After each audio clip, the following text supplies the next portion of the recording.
It appears as though there is one flight coming up.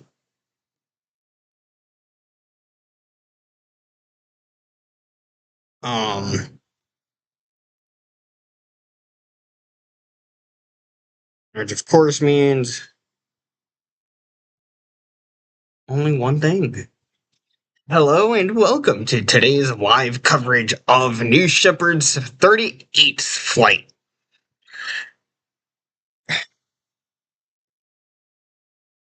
Surprise streams happen a lot.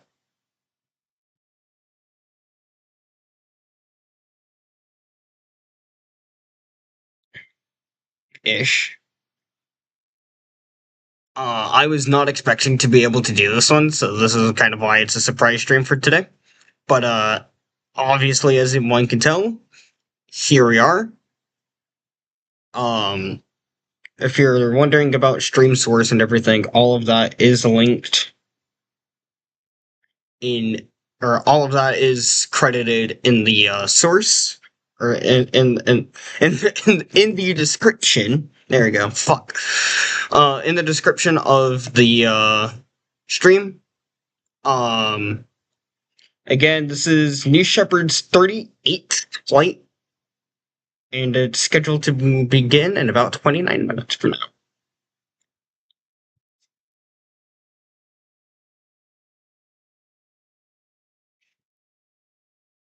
Um, so yeah.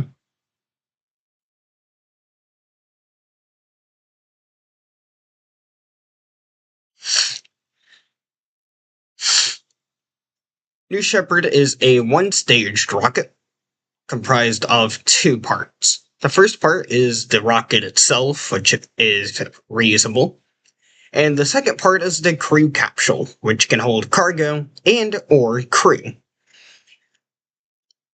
Both the rocket itself and the capsule are reusable, making this the current only fully reusable rocket. However, the thing that makes this one different from most is that it goes on a suborbital trajectory, meaning it just goes straight up and straight down.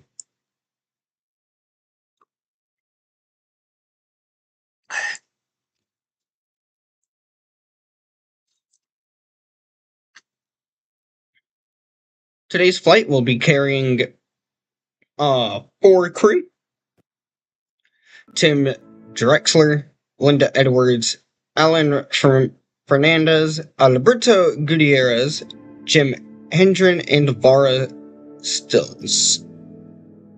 So that's 1, 2, 6. 6 crew members on board. Today's flight for New Shepard.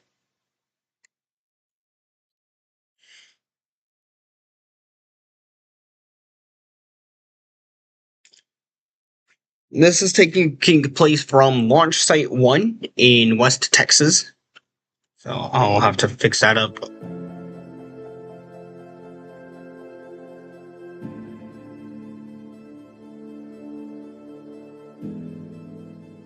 Which I can force down.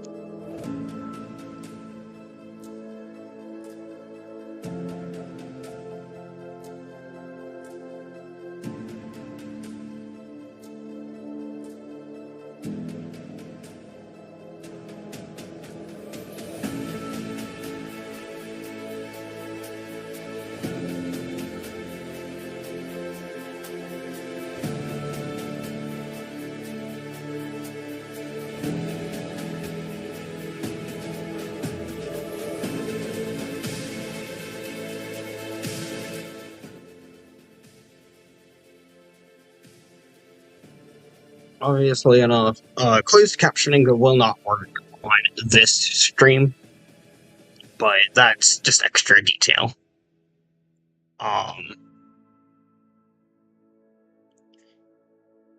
This is a unofficial stream.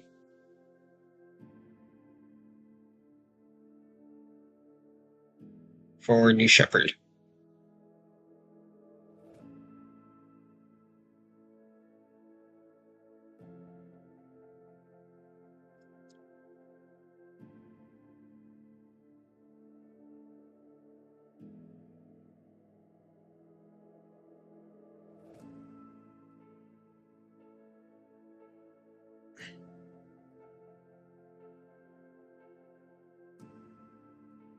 So, as we get counting down, let's get ready for the launch of New Shepard.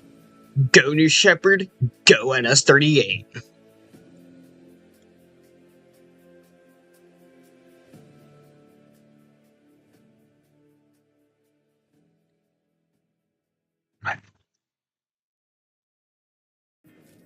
The human need to explore is deep within all of us. Our ancestors crossed mountain ranges, sailed open oceans to map new lands, and sought out the unknown, while always looking to the stars. We're curious, and now we're at a place where we can pioneer new horizons. Now is the time. Shepard has cleared the tower. Look at our beautiful Earth, you guys. To open the promise of space to all. And lay the way for generations to come. When our descendants look to the stars, they'll remember this time. When they reflect on where it started, they'll remember this place. And when they honor those first explorers who said, "Let's go," they'll remember these bold steps. We are of blue origin. And this is just the beginning.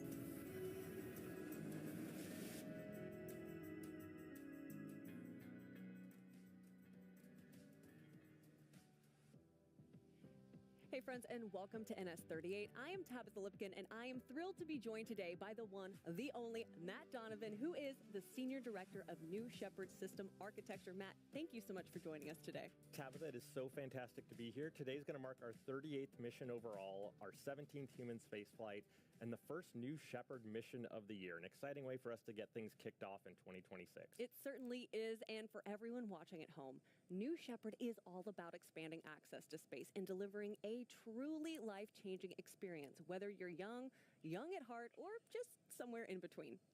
Yeah, so we've flown both the youngest and the oldest astronauts across the Kármán line, and what they all share is a powerful shift in perspective, seeing just how fragile and beautiful our planet really is, and why it's so important to protect it. And that is what brings us to today's incredible crew. This distinguished lineup for NS-38 includes Tim Drexler, Linda Edwards, Alan Fernandez, Alberto Gutierrez, Jim Hendren, and Laura Stiles. And today we have flown 86 individuals, and we are so excited to hit the 100 mark so very soon.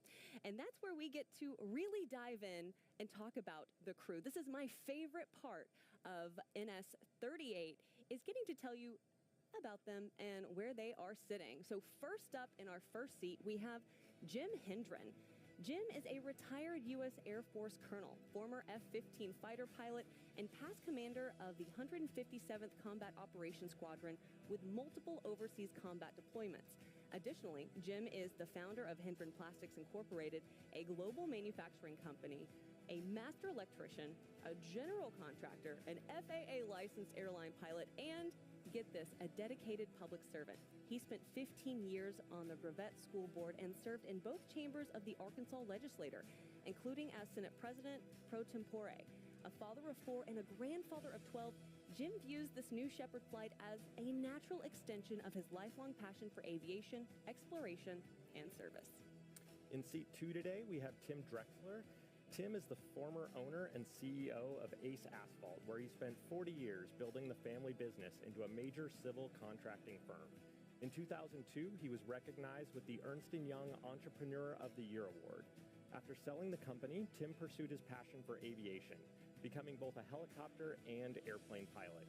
Outside the cockpit, he is an avid gardener, cook, mountain biker, and home automation enthusiast. Tim has been married to his wife Pam for 19 years. Traveling to space will be Tim's next great leap in aviation. It certainly will. In seat number 3, we have Linda Edwards. Dr. Linda Edwards is a retired board-certified OBGYN whose 40-year career was dedicated to caring for women. Now, while working full-time after high school, she earned her bachelor's degree magna cum laude from Penn State University and later her medical degree from the Medical College of Pennsylvania. A traveler to more than 40 countries, a wildlife advocate, award-winning equestrian, and two-time breast cancer survivor. She embraces her flight on New Shepard as the fulfillment of a dream 4 decades in the making for her, and she hopes that this flight will help inspire other women to reach for their dreams. In seat 4, we have Alberto Gutierrez. Alberto is an entrepreneur, technologist, and world traveler who has visited more than 100 countries across all 7 continents. In 2008, he began writing travel guides, which evolved into Civitatas, a leading tours and activities platform serving over 1 million travelers per month. His voyage on New Shepard offers a new vantage point from which to appreciate the world he has spent a lifetime exploring. Let's talk about seat number 5. We have Alan Fernandez. Now, Alan Fernandez is an international real estate developer and investor whose 3-decade career reflects resilience, discipline, and a relentless drive to carve his own path. This after a difficult apprenticeship in industrial mechanics. Now, his early years as a scuba instructor across Europe and French Polynesia were then marked by a life-altering diving accident at the age of 22, after which he rebuilt his career through perseverance and entrepreneurial instinct. A dedicated athlete, Alan lives with his wife, stepdaughter, and a lively family of pets. He approaches this New Shepard mission as another opportunity to push himself to explore what is possible. And the new 6th crew member joining the mission will be Laura Stiles, Blue Origin's Director of New Shepard Launch Operations. Dr. Laura Stiles received a bachelor's in engineering physics from the University of Kansas and a PhD from the University of Colorado at Boulder in aerospace engineering sciences with an astrodynamics and satellite navigation focus. She joined Blue in 2013, where she has worked in mechanical systems design, integrated vehicle test, and in launch operations as a capsule controller, Capcom, and crew member 7. Outside of work, Laura participates extensively in mentoring university-level and early career engineers.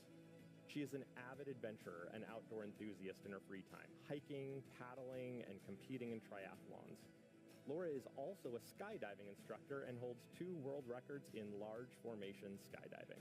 Matt, we are just so thrilled to have Laura flying here today. There is the entire crew of NS-38 who've named themselves Above and Beyond. Every crew has a special crew name, and that is theirs. But let's talk about what this moment means for Laura just for a second, because we're both friends of hers. You've been working with her throughout her entire career.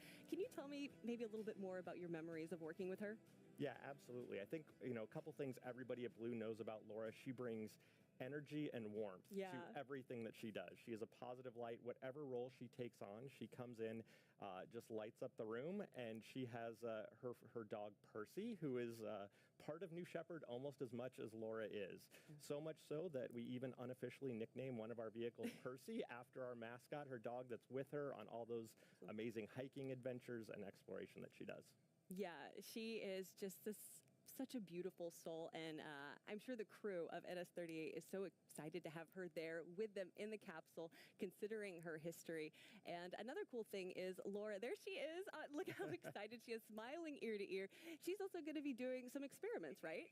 Yeah, absolutely. It's a unique opportunity to have somebody from Blue fly on this mission. So as we look forward in the future of New Shepard, she'll be able to do some demonstrations, explore some things on her way up during Zero-G and on her way back to help inform how we evolve New Shepard into the future. We are so excited for this entire crew of NS-38, especially for Laura. Godspeed. We are sending you so much love from behind the desk right now and to everyone on this mission.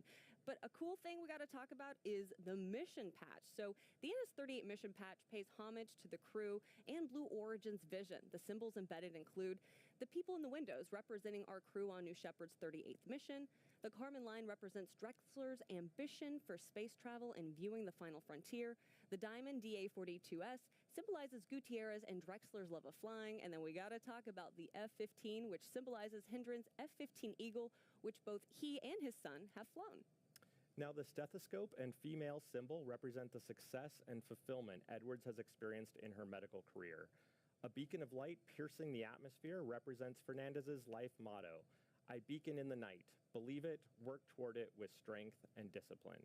Laura Stiles is represented by a parachute, acknowledging her love of skydiving and world records.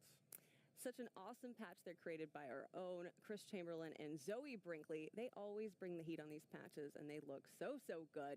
Now, some of the individuals you're going to see on the ground helping our crew ingress, which they just did, and egress from the capsule, and this is for every mission, are our CM7s, aka crew member 7s. So let's break that down. The crew that flies to space and back is a crew of 6, and CM7 is that additional crew member on the ground here to support them. Those crew member 7s are right there with the astronauts from the moment they arrive in Texas and lead them through the entire 2 days of their flight training. For this flight, our CM7s are Sarah Knights and Jake Mills, but also Laura Stiles was a CM7 before taking on her role as the director of New Shepard launch operations.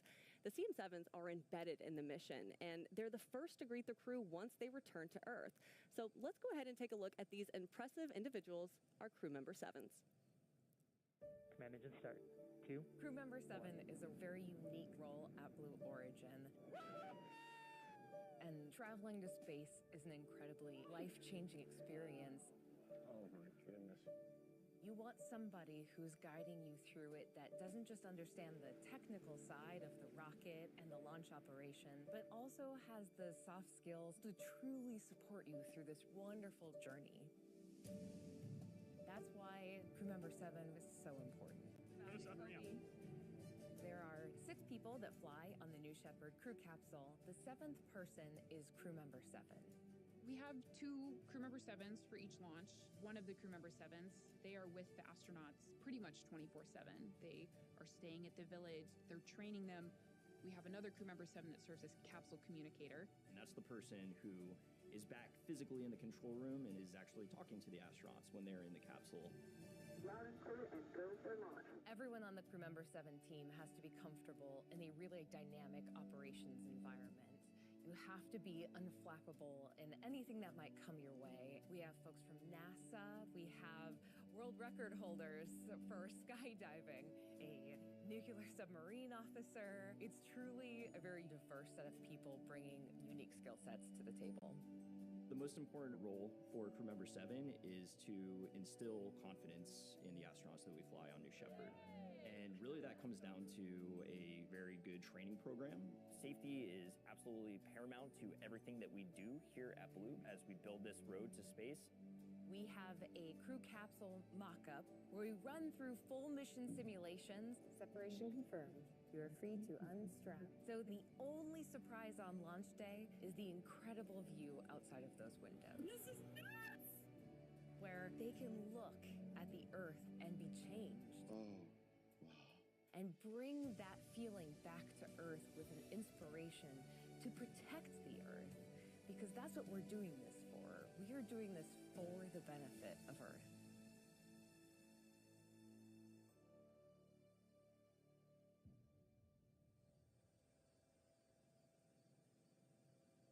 And you can even see Laura in that package, of course, expressing what it's like to be able to take so many other people on this journey across the Kármán line to lead them. And now she's going to do it herself and be just such a beacon of light for the New Shepard program and to make sure other people really understand the effect that this flight has.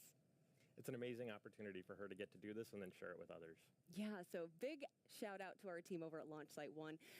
Did you know that New Shepard has flown 86 humans above the Kármán line? That is 12% of all people above the Kármán line. And after this mission, the total number of people flown on New Shepard will include 98 trips for 92 individuals. Okay, you're probably doing the math on that. You're like, wait, what does that mean? That is because 6 astronauts have come back for a second round.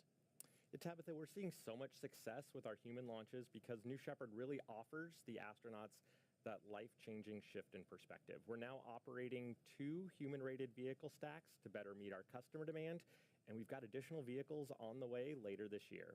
And safety remains our highest value. We've built redundancy into every safety system we have. And New Shepard is fully reusable. Its engine is fueled by highly efficient liquid oxygen and hydrogen.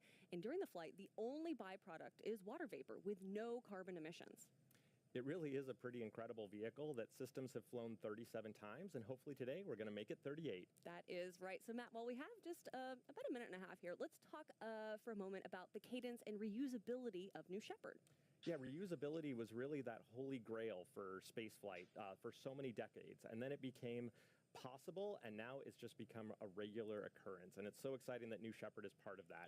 There's so many factors that go into it. We talk about the economics, we talk about the technical challenges, but we don't talk as much about what it means to get a rocket back from space and how that allows us to inspect the hardware, to trend the data through the maintenance cycle, to go and make upgrades to the vehicle, and you start to understand each vehicle as its own personality. You understand when you only change one variable at a time, all of our engineers will know, you change one variable at a time, you're able to see how things change and trend. And that allows us to do that with these vehicles. For Tail 4, which is our propulsion module today, this is going to be at 17th flight. And for Nose 2, the capsule today, it's going to be at 16th flight. And so it gives you an idea of how much we've been able to evolve these over time. And for those who don't know, how difficult is it to land a booster? I mean, for us, it's become so commonplace, right? New Shepard, we're on its 38th mission, but it's not easy. It really isn't. Really paved the way, DCX, programs like that gave us the technology, but a fantastic job by our nav and automation team figuring out how to go do that and expand it to other programs too at Blue. Awesome. Well, let's take a moment. We're going to toss it back over to the rocket at about T-minus 9 minutes as we await NS-38.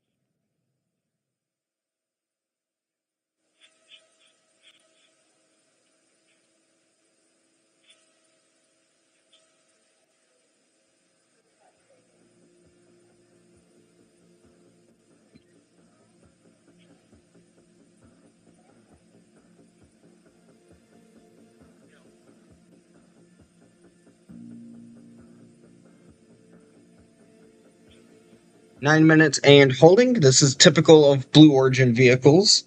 During this time, this is when I will normally grab a bite to eat.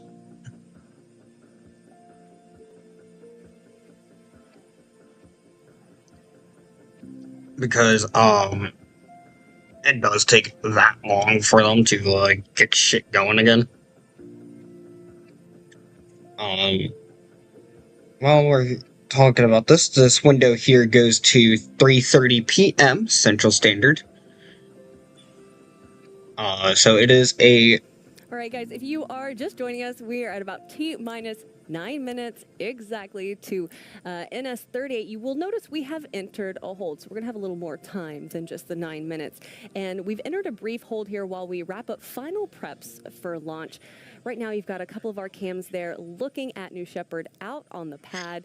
We're going to go ahead and toss it back over to the rocket just for a moment, get some information on this hold, and we will continue with the show. Going back to what I was trying to say here, the launch window is 5 hours and 30 minutes. Opens in 7 minutes and closes again at 3:30 p.m. Central, or 9:31 p.m. UTC.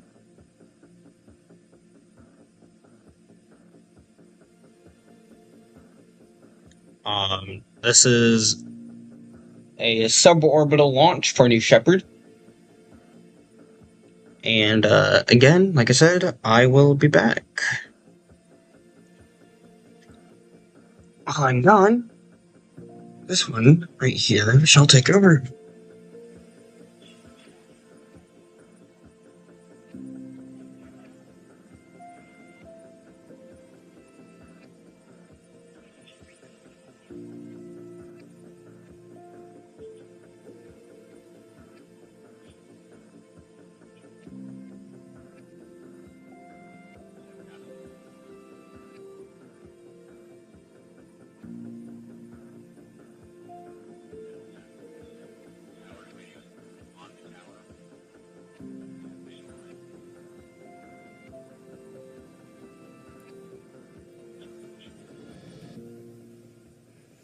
While we are waiting in this hold for the launch of NS-38, it's not often that I have someone like Matt Donovan with me here on the desk who can talk all things New Shepard. So first, Matt, I want to talk about the crossover between the New Shepard program and our New Glenn program. Yeah, absolutely. I mean, I think there's some really foundational concepts, right? So one, New Shepard, liquid oxygen, liquid hydrogen powered vehicle, right? And we've really made the investment at Blue over time to learn how to build engines that can operate with liquid oxygen, liquid hydrogen, how to do the ground operations, and that is then able to be used on the second stage of New Glenn and really built the foundation for that capability there. Also, we talked about the reusability, we talked about landing rockets, right? And so all the way from that second mission of New Shepard, where we were able to successfully land, to the second mission of New Glenn, where we were able to successfully land it on the barge here recently, all the guidance, navigation, control algorithms, how you manage all the propellants in the vehicle during those descent phases, how those engines are deeply throttleable to be able to give you that capability to land the vehicle back. All of those technologies are extensible, and it goes beyond the things that you see on the webcast. There are avionics platforms that we have that are common between the two vehicles that we've been able to get flight experience on for New Shepard, share those things with New Glenn. And that's all the fun technical stuff. The other part is you've got to operate the rocket, right? Right. And so we have our great crew down in Texas right now that's sitting on console getting ready to launch. And we've taken many of those operations folks, been able to share those lessons learned with New Glenn. One of our flight directors for New Shepard sits on console for first New Glenn launch, right? And so how you manage that launch crew, how you get through the countdown, all those are the types of lessons learned that we're sharing from New Shepard to New Glenn and really set them up for the tremendous success that they've had on their first two flights. So I actually got the extreme privilege of chatting with Megan Lewis, launch director over for New Glenn. And what was so cool about that is she told us about this tradition you have of Wile E. Coyote. And that actually went over from New Shepard all the way to New Glenn. For our viewers, can you explain that a little bit? Yeah, I will say the first time I sat on console, I saw that WEC in the procedure, and it took me a minute to figure out what it was, but it's great that they've carried that over. It really, really is. So if you're just joining us, we've talked a little bit about the crossover between New Shepard and New Glenn and how New Shepard is foundational to everything we do here at Blue. You might be noticing that our hold has been lifted. We're about 8 minutes and 30 seconds before we see NS-38 cross that, lift off to cross the Kármán line. And as we count down from that, let's go ahead and talk a little bit more about a couple of things that have to do with New Shepard. And in order to do that, I'm going to toss over to capsule. Oh, good. We've got the go pole. Booster. Let's listen in. Go. Ground. Go. Inco. Go. Safety. Go. Capcom. Go. Engineering. Go. Copy all goes. New Shepard is go for launch. Booster, commence the terminal count. Welcome flight.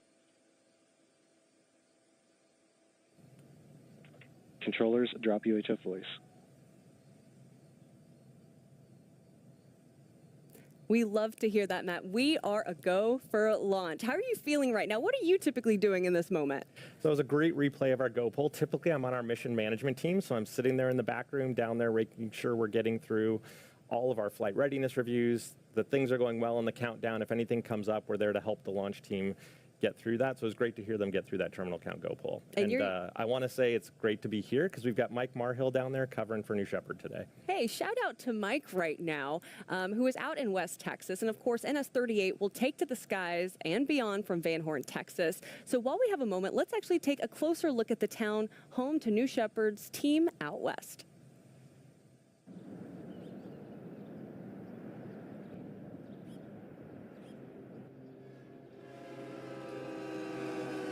2 hours east of El Paso sits Van Horn, population 2,000.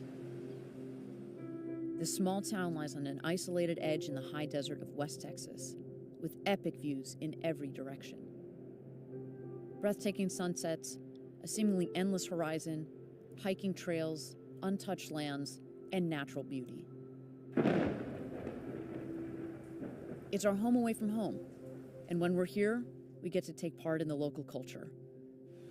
And on launch days, locals get a glimpse of New Shepard as it blasts towards the stars. This is the home of New Shepard.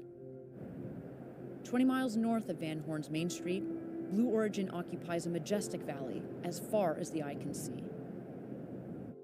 Texas has always been at the forefront of human space exploration. It was home to mission control for the Apollo moon landings, and it's where astronauts have trained for decades. Now, this rich history is being passed to a new generation of astronauts. West Texas has been the site of every New Shepard mission to date. And it's where the journey to space begins.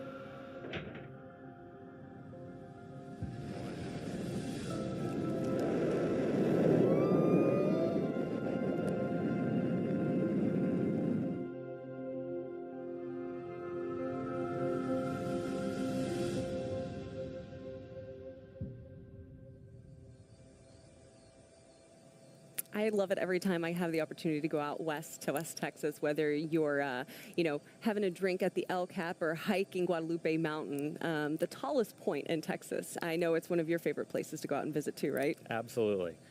So let's talk a little bit more as we are about T-minus 5 minutes until the launch of NS-38. Let's go through the flight profile and go a little bit more in depth on this experience for our astronauts. Yeah, so in this animation here, you can see that BE-3 PM engine firing. That's going to take the propulsion module and capsule away from our launch site there in West Texas. We get through max Q, that period of maximum dynamic pressure. And as the vehicle heads up, we get to main engine cutoff. We shut down that engine. The vehicle coasts up into space. We get that separation, and then the astronauts can unbuckle and enjoy their amazing zero-G experience looking out over the Earth and space.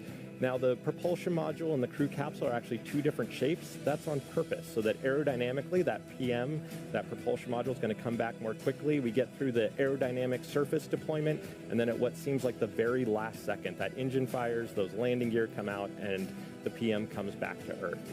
Now, the crew capsule with that gumdrop shape is going to come back a little bit slower than the propulsion module is. So the astronauts are going to strap themselves back in, and as they re-enter the atmosphere, we're going to get to the point where we deploy the drogue parachutes, which slow the vehicle down, get it oriented for those main parachutes to deploy, and then we get a chance to see those beautiful 3 main parachutes deploy before the retro thrust system slows them down for landing. And you can see the entire flight profile right there on your screen. It is so great to be able to provide such a great flight for our astronauts, getting, 3 minutes where they can look out those big windows, some of the biggest ever flown in space. Now, Matt, I also want to talk about what's different, and that's right now, it's cold in Seattle, it is cold out in Cape Canaveral, and it is cold out in West Texas. So what are some of the things that we do to winterize the vehicle? Yeah, that was actually part of our selection of our T0 time for today, is that it is cold, and we talk a lot about the rocket, but less about those ground systems. So we've got commodities that are on the ground that have to be conditioned before they get fed to the vehicle. We've got pressurants on the vehicle that we're always looking to make sure that we get the right density. So for our engineers, again, you're looking at that pressure, that temperature to get the right density of things like gases on the vehicle. And then we have that environmental control system on the ground. And we need to make sure and turn that up a little bit, warm things up in the capsule for when our astronauts get in there and get ready for their trip to space. You might notice on your screen we have entered another hold at just under T-minus 3 minutes. But let's continue this conversation, Matt. So what is something that we actually do in the summer versus what we do in the winter? Yeah, one of the other Hold on. things is that we're also looking at things like upper level winds. We're looking at thunderstorms in the afternoon. So during the summer, you'll notice we tend to launch earlier in the day, a little bit cooler, both for launch and then also for all of our recovery operations.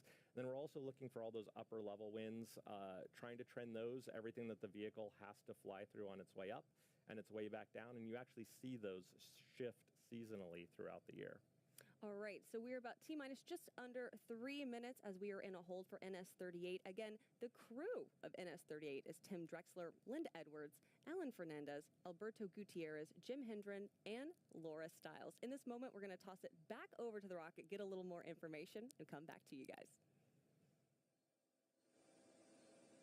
So Blue Origin does hold a lot. So this comes to no surprise. Normally, there's like 2 to 3 holds per New Shepard launch.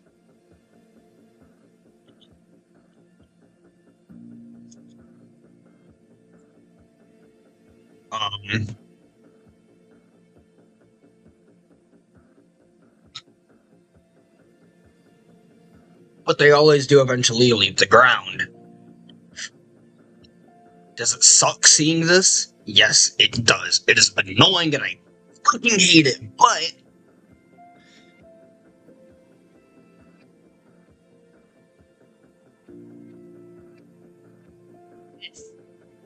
this is just what they do. I really got to say I can't do anything about it. Except what I'm doing now. Surprise! This is New Shepard. Let's see here. While we're going on this here, this will be the 17th flight for the booster flying here, NS-4. And for the capsule here, RSS First Step, the 16th flight. This will be the first launch of New Shepard for 2026, and Blue Origin's first for 2026 as well. The 40th mission for Blue Origin, and the 38th, go figure, for New Shepard.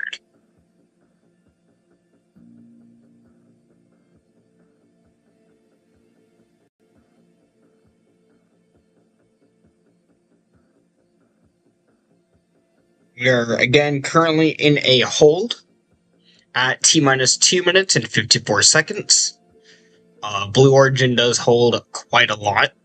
Unfortunately, I don't have a model that I can show for New Shepard right now.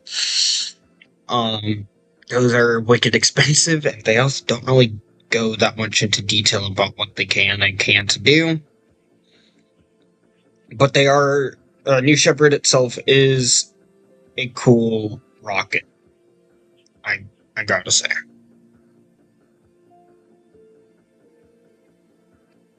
I am a fan of New Shepard. I'd actually like to go to space on it.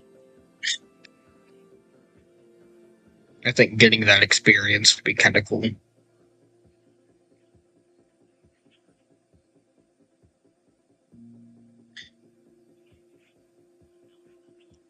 Going back to look at New Shepard here. New Shepard is 18 meters tall, and at liftoff produces 490 kilonewtons. The capsule has a launch abort system. Right, you're watching NS-38. You've got a great shot there from our drones of New Shepard out on the pad. We are currently in a hold just under 3 minutes to launch. Now, one thing I want to chat with you about, Matt, is that New Shepard has incredible windows. I mean, these are some of the largest windows ever flown in space, designed to give our astronauts that incredible panoramic look down at Earth. Tell us a little bit more about how those kind of compare to the Mercury capsule windows. Yeah, you're actually getting a chance on your screen right now to see a bit of the side-by-side comparison between those New Shepard windows and those Mercury capsule windows. Totally different perspective looking out those amazingly large windows that we have. One of the things that we get feedback from the astronauts about as well is that it's not just one window. When you look out across the capsule and you can look through multiple windows, you get to see the entire panorama of the Earth and space. And so we find that most of our astronauts do tend to spend that time looking out their window, looking at space, looking at the Earth, but also just one quick glance across the capsule, and they can see an amazing view that you can't see anywhere else. Matt, you've been with the New Shepard program quite a long time, and I know you've had a chance to chat with some of our astronauts who have taken these flights. What did they say about what it's like for them to look out those windows and then take those images back with them mentally after their flight? You know, I think one of the most insightful pieces of feedback that we get from our astronauts is that the view of Earth is amazing, and that thin little blue line of atmosphere is really indescribable. But the one thing that surprised me the most is that the astronauts talk about the blackness of space in contrast. That it's truly a shade of black that nobody has yet been able to put words to. And so while they're excited to look down and see the Earth and see what's below them, it provides an amazing contrast and perspective seeing that against that black darkness of space. Yeah, I've heard that many a times where you see, you know, this ball, this little blue ball that everything and everyone you love is in this space. It is this beacon of life in our atmosphere, in our solar system, and our atmosphere is what really just keeps everything together, and going beyond that is just such an incredible experience. So if you're just joining us, you are watching NS-38. We are at a hold just under 3 minutes until launch. We're going to toss it back over to the rocket and be back with you shortly.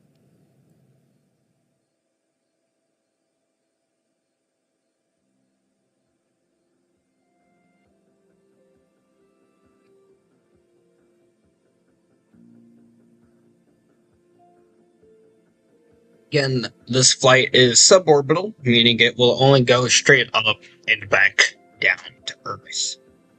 There will be no orbit for this flight whatsoever.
Again, you can actually, if you look through there, you can actually see the astronauts aboard New Shepard. Crew access arm is fully out and extended. The cable is still connected to New All Shepard. right, friends, you are watching NS-38. We are at a hold at just under 3 minutes until launch. We do have an update for you, and that is that there are unauthorized personnel on the range. Our security is currently working to clear that, and then we will have NS-38 ready to go across the Kármán line. And at this point in the countdown, the vehicle, the ground systems, they're in a stable configuration while we wait for that to take place. And once that's resolved, we'll look to get back into our countdown. Well, Matt, again, it is such a pleasure to have you here with me on the desk. And since I have someone like you can give myself and our viewers a little more insight on your role. So I want to know a little bit more about what your day-to-day is like working with the New Shepard program. Yeah, so my day job, responsible for system architecture, you can think about it as helping define what is New Shepard capable of doing. So, hey, we take 6 people to space. We get up to about 350,000 feet. How do we do that? I'm responsible for defining all of those types of things. I'm responsible for making sure that our ground systems, our propulsion module, our crew capsule, our operations crew, all those things all work together, that it all, when we get to a day like today on launch, that all those things work seamlessly together. I've got a fantastic software team that's part of my group that builds all the flight software, ground software, guidance, navigation, and control, the labs that we test all those things in, and several other folks on my team that bring all the rocket parts together. And then at the end of the day, I'm responsible for our human flight certification. So what is our standard for making sure that we're in a place to go fly people? Are we meeting that standard, and are we ready to go launch? So it keeps me busy on a day-to-day basis. How did you get into this? Great question. I've had the opportunity to work on launch vehicles my entire career. So whether it's been sending probes to Mars, to Pluto, to the moon, and then the opportunity to come here at Blue, one of the things that I found is that I am just truly passionate about human spaceflight. The opportunity to see the impact that this experience has on people and to be able to broaden that perspective to so many folks that otherwise wouldn't have the chance means New Shepard is the best job in the world. Where did that passion come from? What lit that fire for you? So one of the things I truly appreciate is the history of spaceflight, right? So we just looked at those Mercury windows, and you think about Alan Shepard, John Glenn, all those folks, and just what it was like for those first people to go to space. Right. And you see the expansion of that through the Apollo program. There's a reason why 50 years later, we still talk about those moon landings, right? And so excited that we're going to be going back to the moon and making those same types of memories for another generation. And so to be able to carry that legacy of technical achievement and on impact on humanity forward into this next generation, it's a fantastic opportunity to do that. I want you to know, Matt, that if anyone else was sitting next to me and we were talking about you, every single person would talk about what just an incredible human you are to work with and how knowledgeable you are. When I first came to Blue, you and I got to set up a one-on-one. We had an hour, and you took me through the vehicle, the history, I mean, everything. Our own Joel Eby, he was like, hey, you got to talk to Matt. He's going to get you squared away so you know everything about New Shepard. And I did. I walked away from that conversation just like enthralled with everything that this program does. But you also, as we mentioned, get to work with Laura Stiles, who is, of course, a part of the crew of NS-38. Tell me a little bit about Laura's role. Yeah, so on a day-to-day basis in Laura's role, she's responsible for the operations team. And so that means personnel like our booster controllers responsible for our countdown we're getting through today, capsule controllers, ground controllers. She has an entire training team. Days like today don't happen without the fantastic training that Matt Loomis and the rest of our training team puts the crew through for simulations to understand, hey, we run into a hold. How do we all respond? Are we all ready for those types of situations? Works with our flight directors, so the folks making the ultimate decisions on day of launch. She's responsible for managing that entire team, not just to get ready for every launch, but how we evolve it, how we make it better. I think that's one of the things that I truly appreciate about being on New Shepard is that we're always looking to improve. Today being our 38th launch, it's been amazing to see the growth in the team since my first launch, which was our 7th, over the last 30 launches here to get us to a day like today. If Laura watches this webcast back after her launch, what is one thing that you want to say to her, that you want her to hear from you directly? I think one of the things that I hope she knows is just how excited everybody at Blue is that she is getting to have this experience. As I've talked with folks, you know, it's a very special privilege to get a chance to go, and everybody is like, oh, I'm glad it's Laura. Yeah. Laura, the way that she interacts with the team, the way that she cares about people, the way that she approaches every situation with humility and how she fills in whatever needs to get done.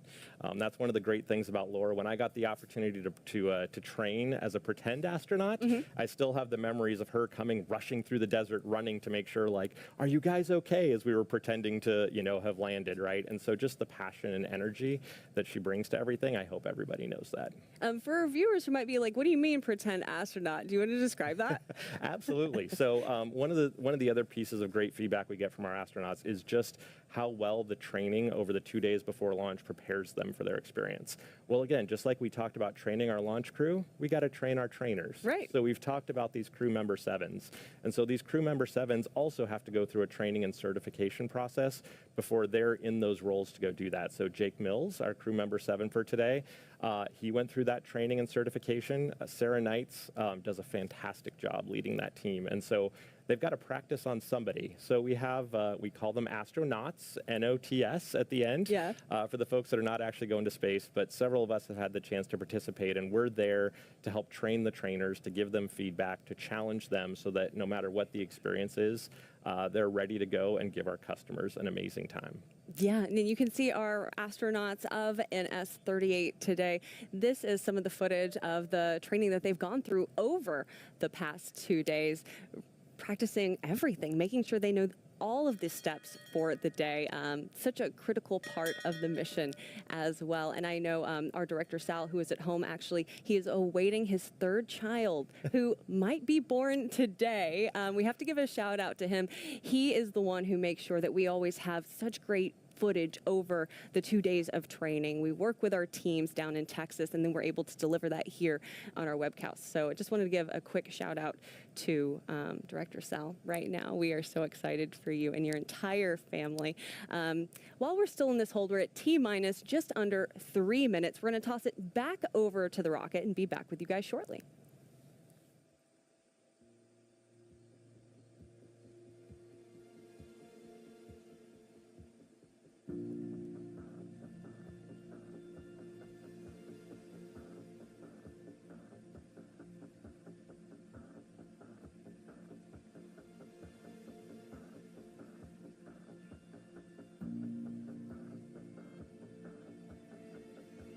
My views of a beautiful rocket, New Shepard on the pad. New Shepard is, again, one of my favorite rockets of all time. It looks really beautiful. I'm actually going to send a screenshot.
All right, friends, welcome back. We are waiting for the launch of NS-38. We're currently in a hold at T-minus just under 3 minutes. We expect just a couple more minutes of a hold to clear the range. But while we're in this hold, I want to talk about something that you briefly touched on, Matt, and that is one of the most significant aspects of a New Shepard flight is the profound effect it has on the astronauts who experience it and the ripple impacts it has on their lives and the lives of those around them.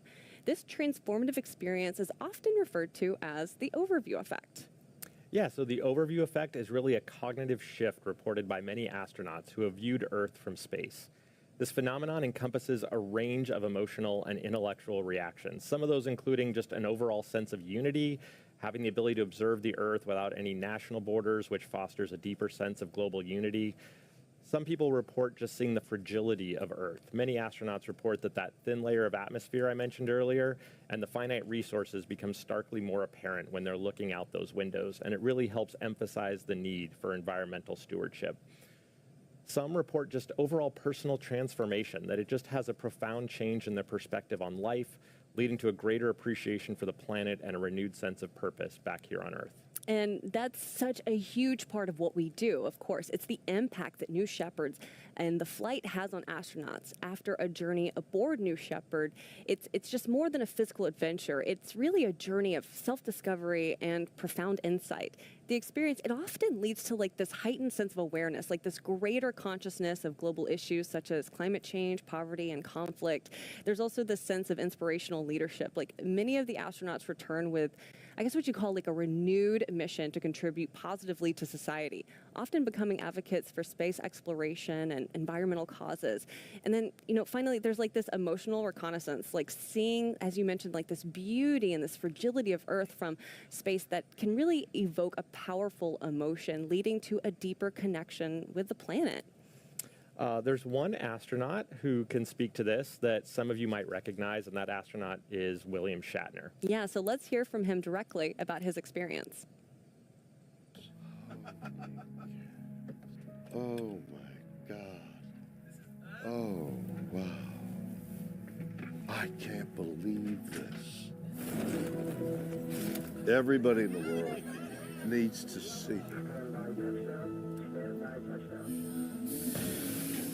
There is Mother Earth and comfort, but what you see is black. Oh, God. I hope I never recover from this. I hope that I can maintain what I feel now. I don't want to lose it.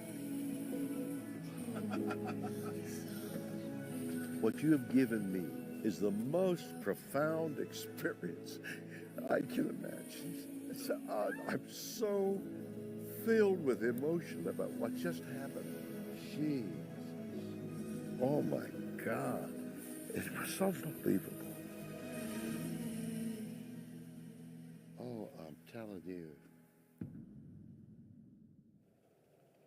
Just a profound effect. All right, so we're at T-minus just under 2 minutes until NS-38 takes to the skies across the Kármán line. And right now, the vehicle's going through a series of bit checks.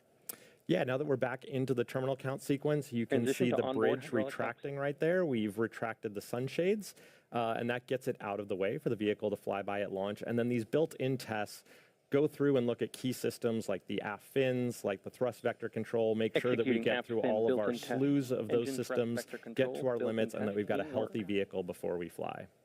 That's it. So as those Vehicle checks is now are on internal going on, power. we're going to toss it over to the rocket so you can listen in to the voice of mission control on these built-in tests. Here we go. Oh, you can see him wiggling. You can see him wiggling.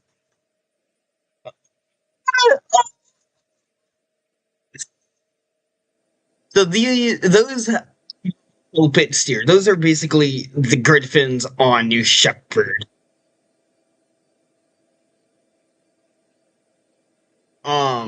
Very incredible.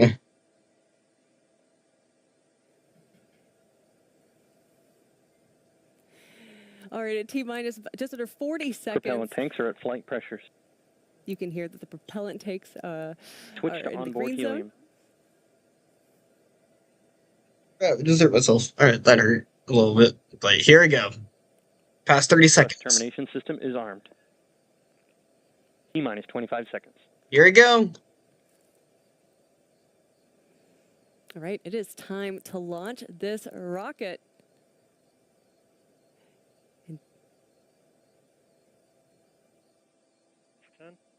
9, 8, 7, 6, 5, 4, 3, 2, 1, 0.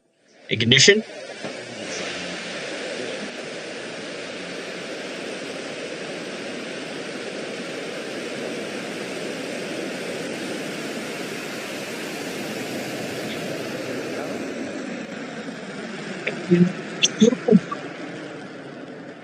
Oh.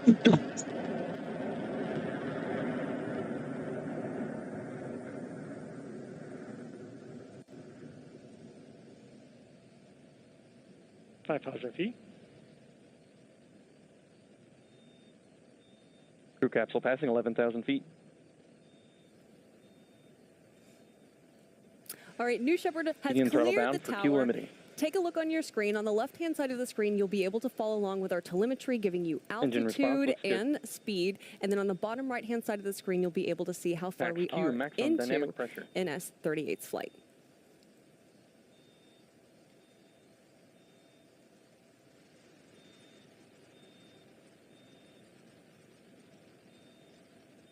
Mach 1 vehicle is supersonic.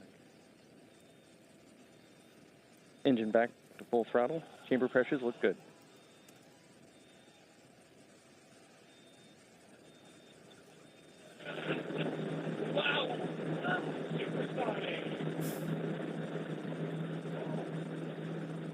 You are hearing our Passing astronauts 60,000 from feet. inside the vehicle.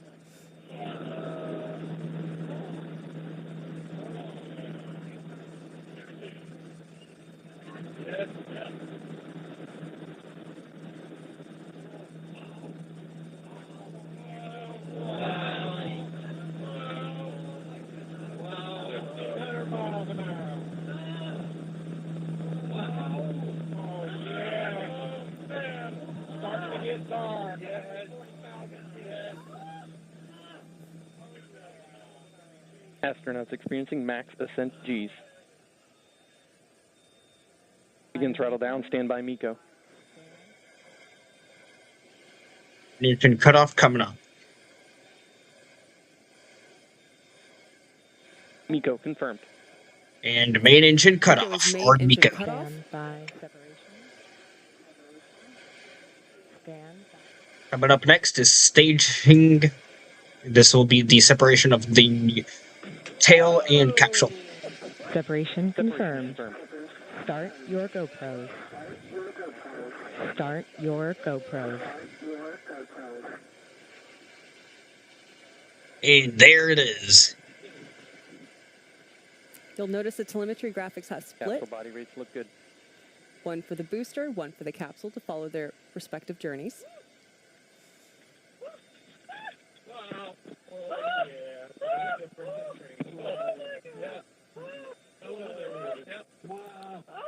3 minutes, 10 seconds into flight.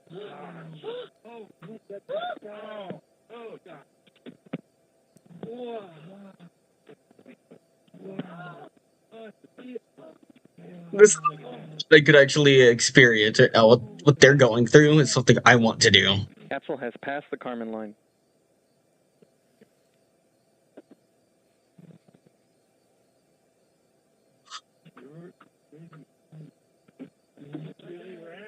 It is flat. No.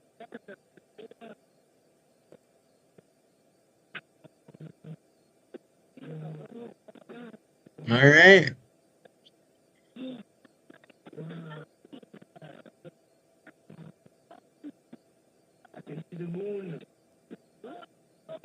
And now they have passed Apogee. Capsule Apogee at 350,000 feet.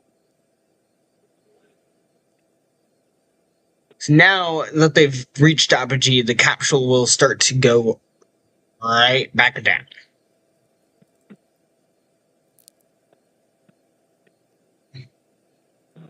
Four minutes, 25 seconds into flight.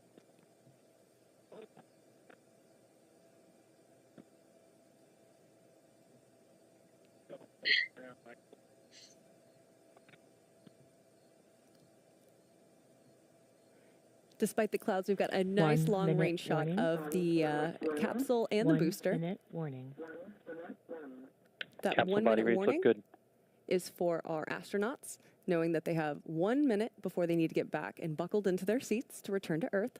Booster descending past 300,000 feet. Booster going down through the Earth's atmosphere. Again, like Falcon 9, the booster here is reusable. The booster will land about 2 miles north returning to seats of where liftoff was. Booster descent nominal. The booster, of course, returning first because of the aerodynamic shape. And to give our astronauts just a little more time to enjoy. There's wedge fins now. Booster forward fins deployed. There's that good call out there. These will help slow down. Atmospheric pierce point. And capsule now in the atmosphere.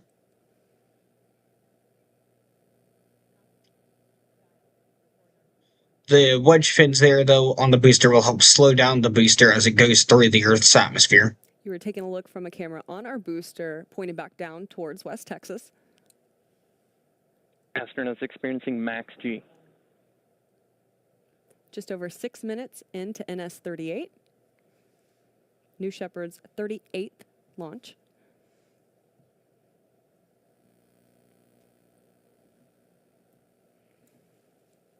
And here come the drag brakes, which again will help slow down the vehicle even more. You can now actually see the atmosphere piercing through. Booster drag brakes deployed. There go the drag brakes. Nice infrared shot there.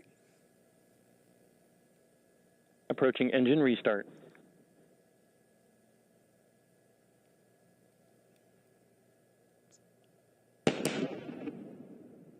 There's the landing burn.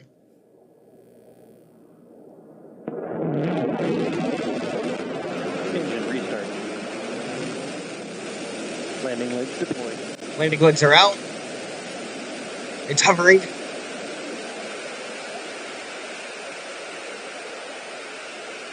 And booster has safely returned back to Earth. Welcome home, Tail 4. Big shout out to our friends in Kent, Texas, Huntsville, and of course Florida, who are all watching. Starting booster autosafing.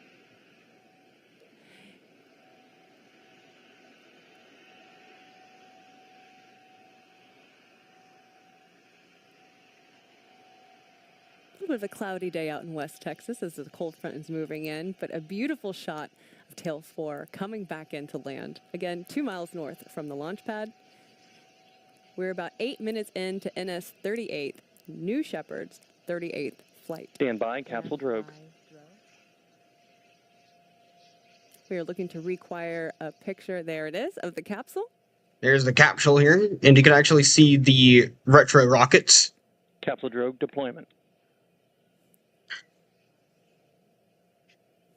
Standby mains. Capsule mains deployed.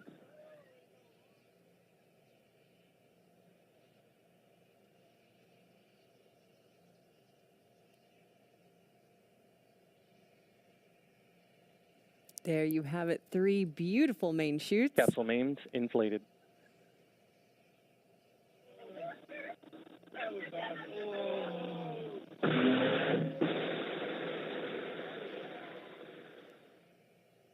I know those shots out in space are incredible to see with your own eyes, but Capsule I tell body you, rates look good. looking out the windows over West Texas ain't bad either.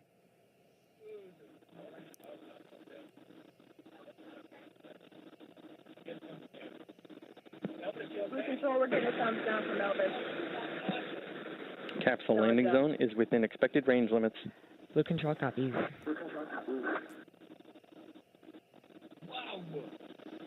Several great callouts there. Just under 1,000 feet to land. Capsule descending past 1,000 feet.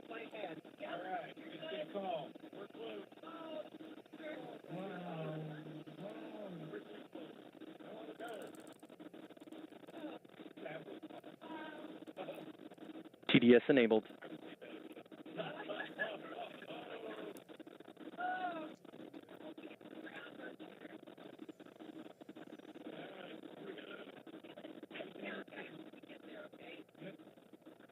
Stand by Approaching touchdown. retro thrust fire.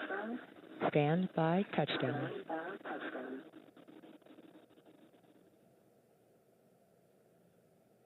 Here we go. There it is. Capsule touchdown. Welcome home, NS-38. Welcome home above and beyond. A great touchdown there. The retro thrust system doing exactly what it's meant to do, puffing up that West Texas dust and slowing down the capsule to about a mile or 2 before landing.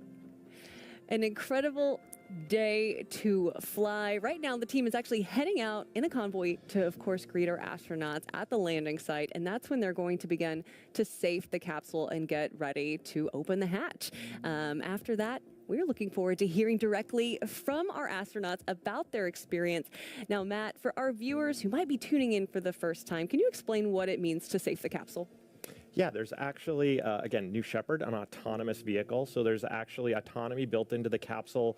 We call it auto-safing, that once the capsule lands, we make sure that pressures are vented. We make sure that ordnance is safed, that essentially it's in an acceptable configuration for our recovery crew to get out there. They'll get the capsule grounded in case we built up any static charge on the way to space. And then that way we can proceed with the rest of the recovery operations and give the astronauts chance to have that special moment of coming out of the capsule. Yeah, and get to, embrace their friends, their families, their loved ones, our CM7s, lots of hugs all around there. Let's also take a moment and talk about, something that you can give a lot of insight on while we wait for crew egress, and that is how New Shepard is foundational to kind of everything we do here at Blue. Yeah, I talked a little bit earlier about why I love working on New Shepard and it being a human spaceflight program. And I think fundamentally Blue is a human spaceflight company, right? And New Shepard is really that first step. Now we're pursuing putting people on the moon, right? So it's amazing to see putting people in the desert in West Texas. That is the next step for Blue. So there's really that key foundation relative to our lunar programs and being a human spaceflight company. And we have people that helped design the inside of the capsule, working on designs for the inside of our lunar landers and taking all that experience and knowledge across. We talked earlier about reusability, just foundational to what we do here at Blue, about bringing down the cost of space and putting reusability into our launch vehicle systems. And so that whole idea of the second New Shepard booster landed, the second New Glenn booster landed. And for those that watched closely, those landing maneuvers looked pretty similar between the NS2 and NG2. And there's a couple of key folks, be it Brian or Mark, those types of people that actually helped develop those landing algorithms and took that knowledge and experience over to New Glenn to help develop those landing algorithms for bringing vehicles back. our thermal protection system that we have on the base heat shield for the propulsion module.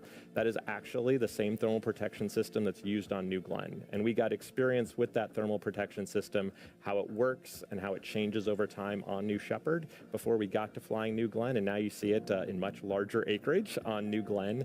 And so there's really that learning for us to be able to take technologies on New Shepard and pass those things along. We bring a booster back to Earth, and so you get that great view coming down.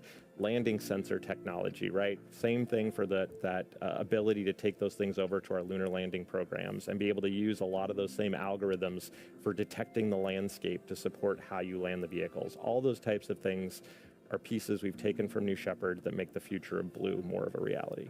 And we've got our lander on the way to Texas right now, our lunar lander on the way. So something to be looking forward to there. If you take a look on your screens, you're going to notice we've got those Rivians going out to meet our crew to save the capsule. But while we wait for capsule egress, let's just take a moment and talk about the impact of this experience. So we've talked about how a flight on New Shepard doesn't just take you to space, it changes the trajectory of your life. and to show you what that looks like, let's hear directly from astronaut Katya Echazarreta as she shares, how her New Shepard mission changed her life.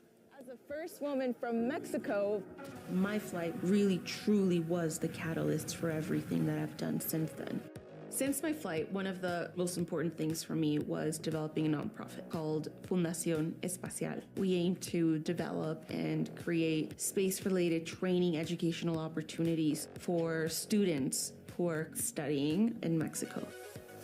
I have met with 2 Mexican presidents. We've been able to work on the development of a plan for aerospace in Mexico moving forward. I truly think that the work that we are doing is changing a country. You think you understand what it's like to live a day until you leave this planet, until you see the blackness of space or the blue of our atmosphere. And that's like being born again.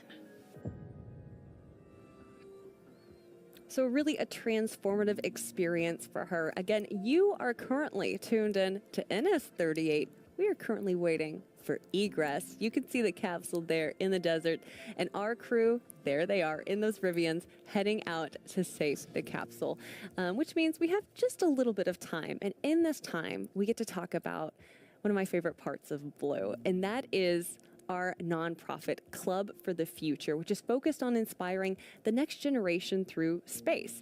And one of the coolest things that Club does is they send postcards to space and back on New Shepard, created by space enthusiasts and partners from all over the world.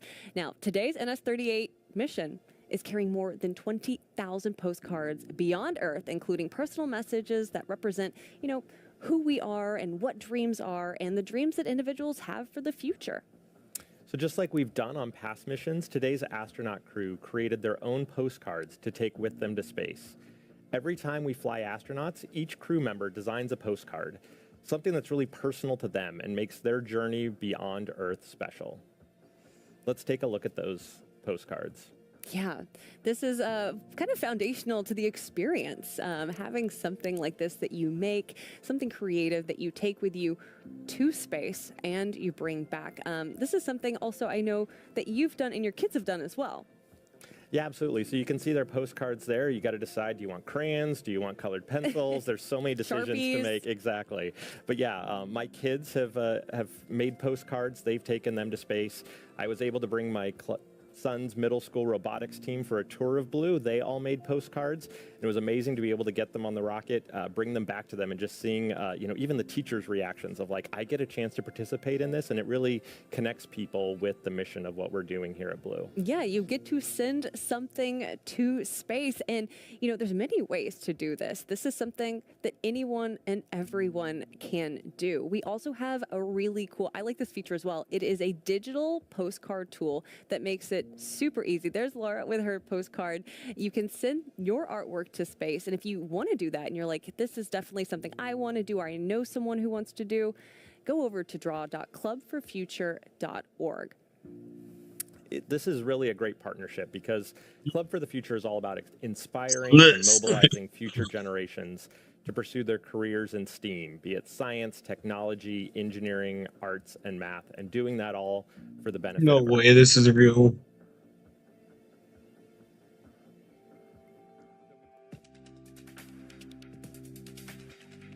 When I was in high school, I was working to build a rocket for a target altitude competition. My mom took me to a observatory opening, and I got to see the rings of Saturn through a telescope. Growing up, I was just not very good at doing school. I wasn't really good at doing homework. There was a teacher at my school, Mr. Cullen, and we spent hours together after school. I would be building a rocket in the back of his class, and that was incredible for me. I had a chemistry teacher who also taught astronomy, sparked that interest in me. She went outside the lines of what I believed a science person should be. It helped jumpstart a passion where I am now a propulsion engineer launching rockets. If a teacher like that could help a student like me and pull me to this career, it just makes me think, you know, what can I do to help inspire the next generation?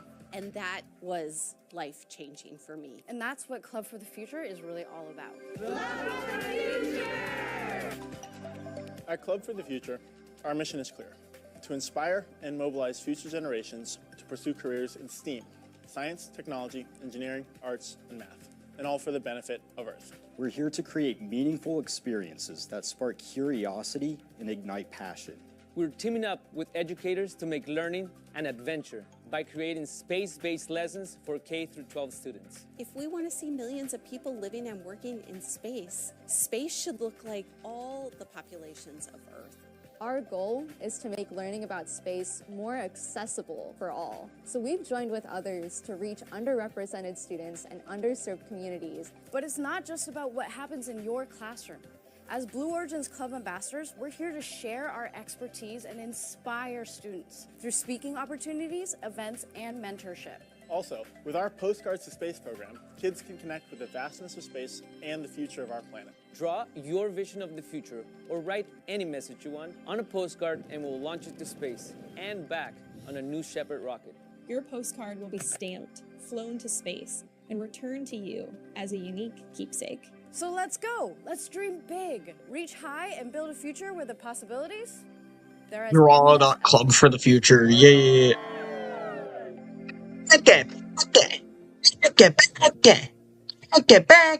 And Matt, I know you're involved with Club for the Future. I'm a Club for the Future ambassador as well. But you were saying something earlier before we got cut off by the package. Yeah, it's actually really cool. One of the things about Club is that it is international. It's not, and so I have somebody from my team got a chance to connect with students in India and share that message, right? So this isn't just about at home or right around where all of our sites are. This is a chance to connect with people across the globe, share this message, have them send in postcards and participate in this. And it's great to see that it's not just something for the students, it's also something for the people at Blue. You saw so many of our employees there that this gives them a chance to give back and share with their communities. That's right. There's also STEAM-based lesson plans. That's something that I've definitely told my niece about, and she's talked about with her school. It's very cool for being able to apply real-world problem solving. So definitely go over to clubforfuture.org, and you're going to learn so much more about everything that we do with Club for the Future. Again, you're watching NS-38. In this moment in time, we're waiting for capsule egress as our astronauts are currently inside, I'm sure, reminiscing about how special this experience was. And our CM7 crews are out there. And once our astronauts have egressed, Jake Mills is going to be chatting with them live. That's our CM7, crew member 7, Jake Mills. And of course, we're going to bring you that conversation as it happens. But while we wait for that moment, there's something else we'd like to share with you guys. This is a video that was created for our Blue Origin employees. When I saw it, when our crew here saw it, even when Matt saw it, he was like, oh, we got to share this with the webcast. So I think it really captures the heart of our mission and the vision behind everything that we do here at Blue Origin. And we hope it inspires you just as much as it inspires us all. Earth is this unique gem of a planet which is completely irreplaceable. The Earth is finite. There is no plan B. We have to save this planet. And if the world economy and population is to keep expanding, space is the only way to go.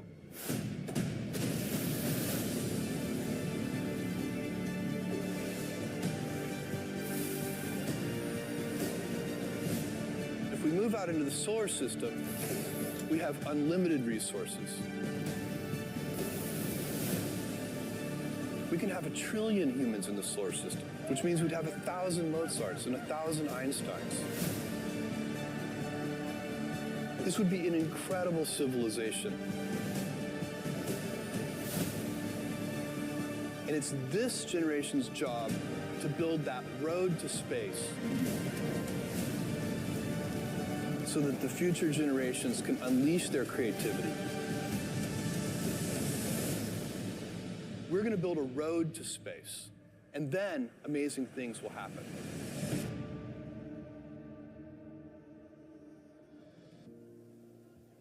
And part of building that road to space is our new Shepard program. And you are currently tuned in to NS-38. We are watching for capsule egress. You can see the capsule there now. Our crew is safing the capsule. And again, the members of NS-38 are Tim Drexler, Linda Edwards, Alan Fernandez, Alberto Gutierrez, Jim Hendren, and Laura Stiles. Now, while we're waiting, Matt, can you tell our teams a little bit more about kind of the recovery process for both the booster and the capsule?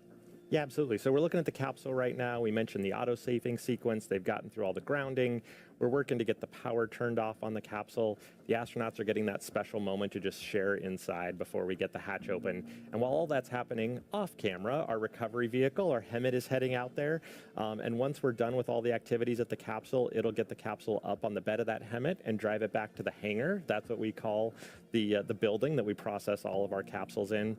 And going on just a couple miles away at the landing pad for the propulsion module right now, it has its own auto-safing sequence. So it's going through, just like the capsule did, all of those steps to get it in a safe condition for what we call our red team, and a great ground crew that gets out to the propulsion module, gets commodities hooked back up to it, gets it in a place where we can start to offload the residual propellants. We can go through what's called inerting, which is where we make sure that there's no propellants left in the tanks, and we can proceed into the rest of the PM recovery operations. Matt, can you also explain a little bit more about how we know where the capsule is going to land? Yeah, absolutely. So we have a lot of simulations. Again, we talked about those guidance, navigation, and control folks. And so we have an entire simulation that takes into account what the wind profile looks like on the way to space, what it looks like on the way back down.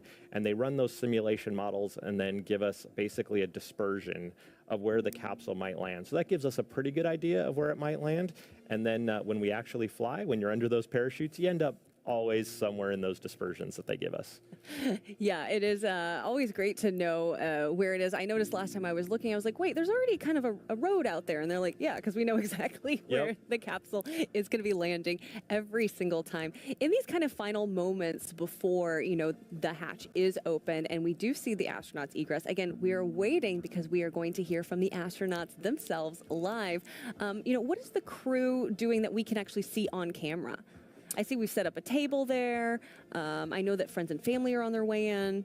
Yep, so you see our parachutes there. So we've got folks staged to go and recover the parachutes. They'll be coming in another wave of people to go ahead and get those collected back to reusability, reuse all those parachutes for future flights. You see them staged there. They're going to go into the capsule. They're going to make sure that everything's cleaned up. They're going to get some of the footage that we'll get a chance to share with people later and be able to get that back and processed. And again, they're preparing for that recovery vehicle coming out, getting it hooked up to the forward portion of that capsule, getting it on the recovery vehicle to head back to the hangar. You can see our crews there waving to our astronauts that are inside the capsule right now. Again, the crew of NS-38 is Tim Drexler, Linda Edwards, Alan Fernandez, Alberto Gutierrez, Jim Hendren, and Laura Stiles. We're going to take a moment. We're going to toss it over to the rocket, but don't go anywhere. We're going to toss it over to the capsule, of course. Now the capsule has landed, the booster has landed separately. Toss it over while we wait for egress, where you are going to hear directly from our astronauts on how this experience is affecting them.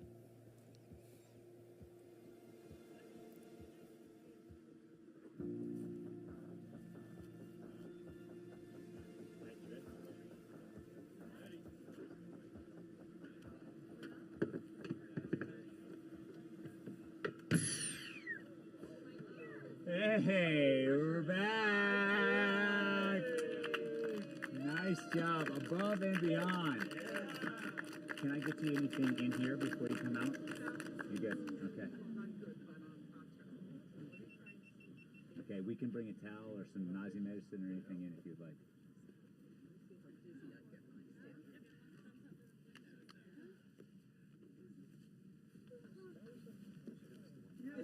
That was the thing. It was above and beyond. All right, we good? Yeah, we good though. Okay, well, I'll slowly get out. Just if you feel anything, just let me know. I can bring stuff in here for you. All right. Yeah. Wait till the end, or you can burp a little bit. That'll help get some of that. All right. Yep. Let's get it started. It's a pleasure flying with you. Oh, good to see you. Wow. Woo, Jim!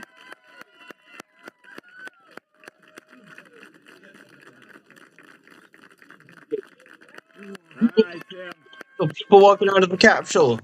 Everyone is here.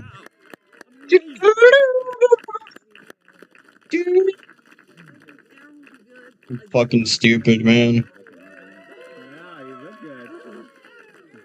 I feel green, but okay. Hey, give your pose. I'm gonna take your GoPro off and do that one more time. I think it didn't work, or I did it or something, but I was so loopy, I couldn't have, like, pictured anything, so it's okay. He's still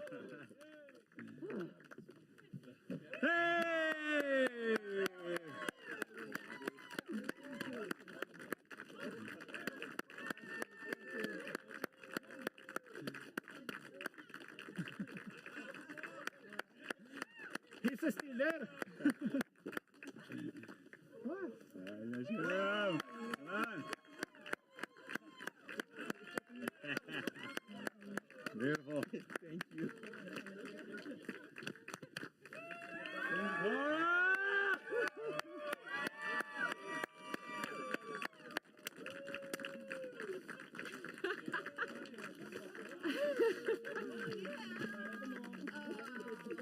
Wow. Wow. Wow. Wow. Where's Jack?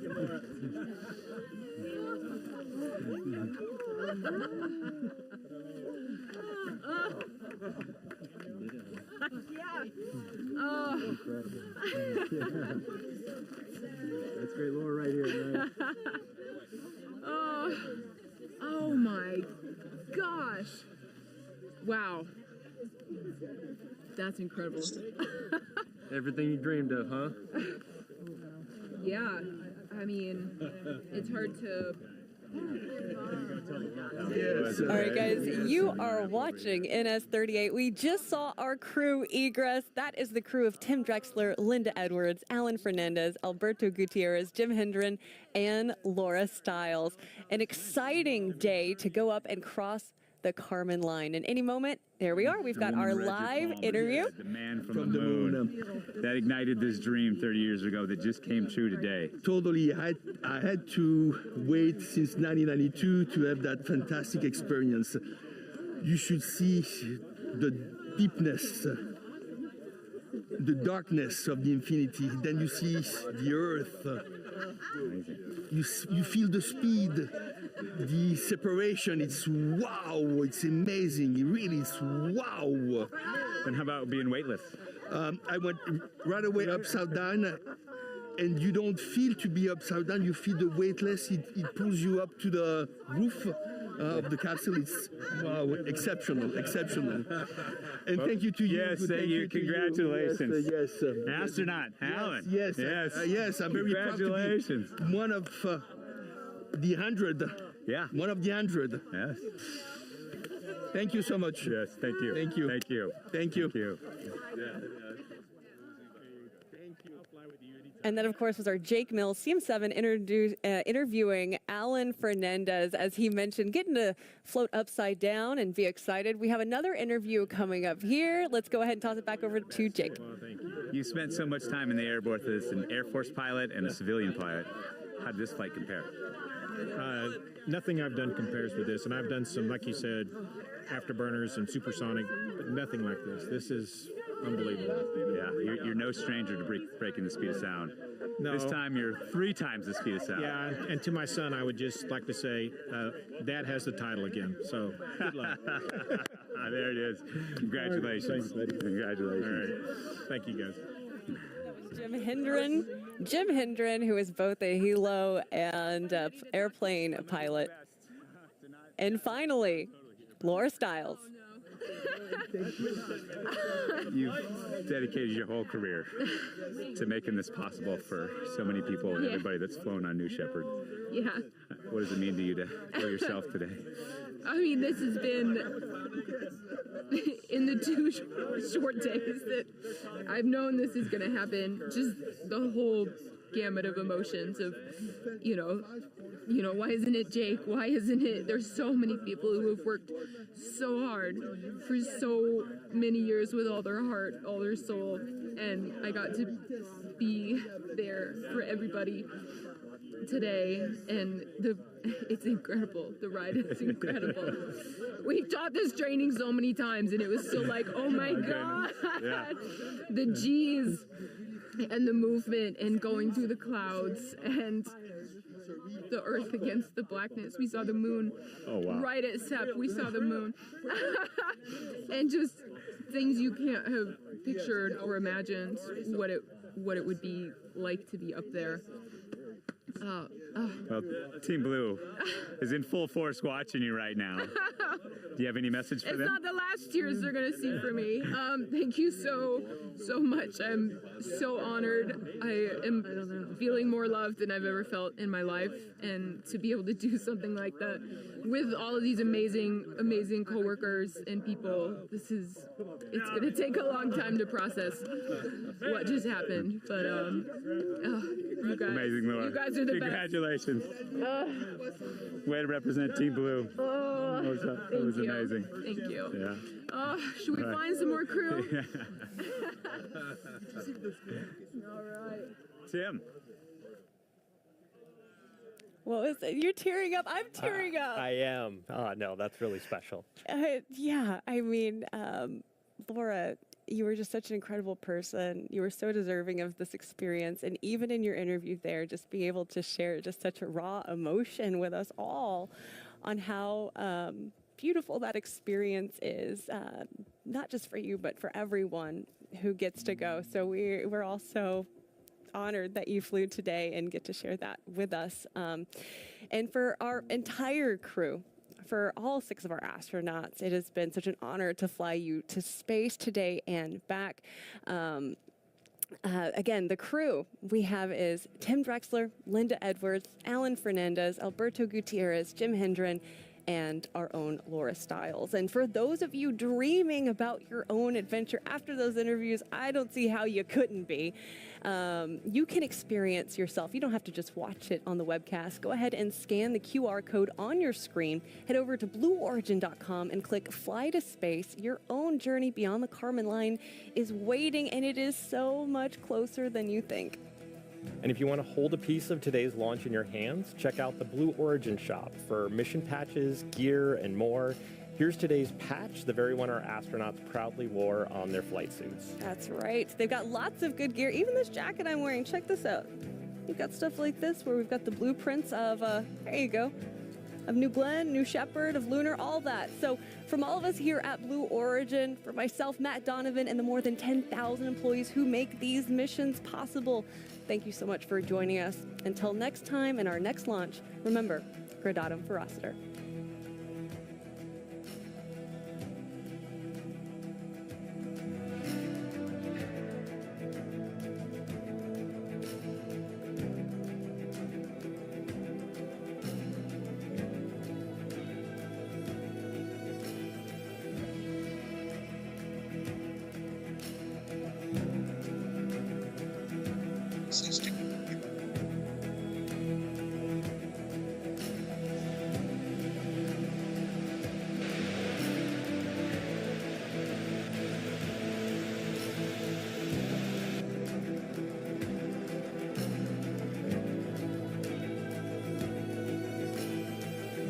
As you can see, just some replays here of the launch going through.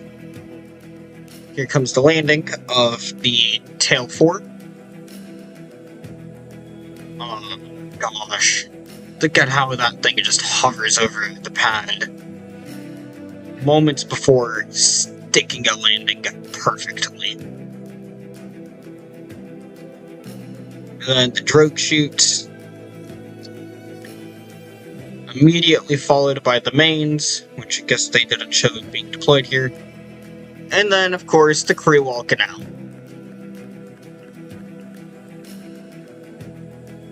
These great individuals have become astronauts after crossing 100 kilometers above the Earth, crossing the Kármán line.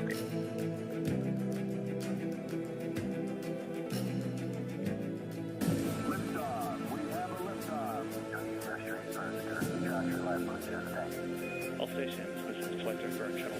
Boost. Go. Capsule. Go. Capsule. Go. New Shepard is go for launch.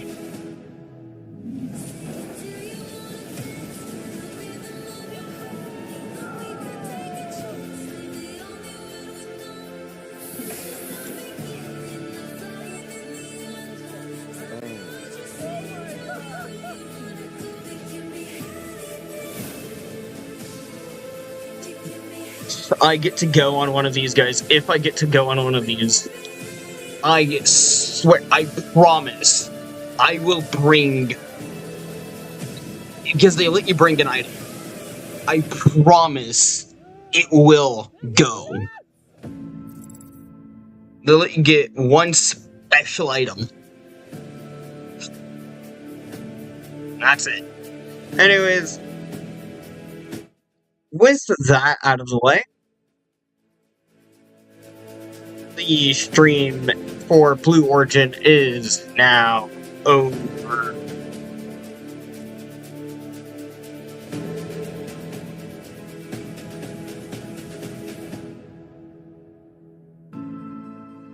As quickly as it started, nonetheless.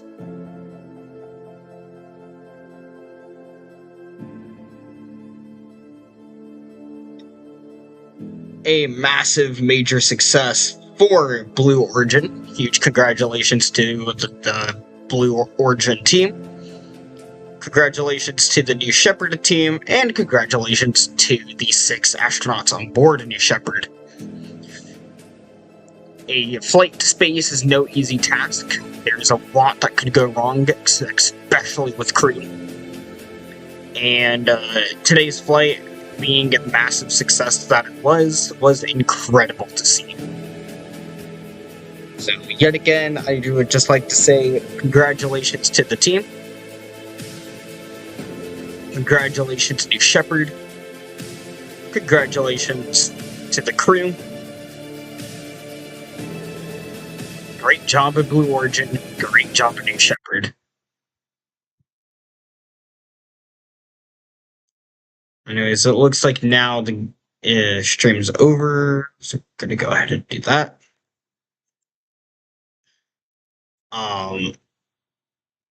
Thank you so much for tuning in to the stream. Thank you all for watching, if there even was anyone watching, or if you're just watching the replay.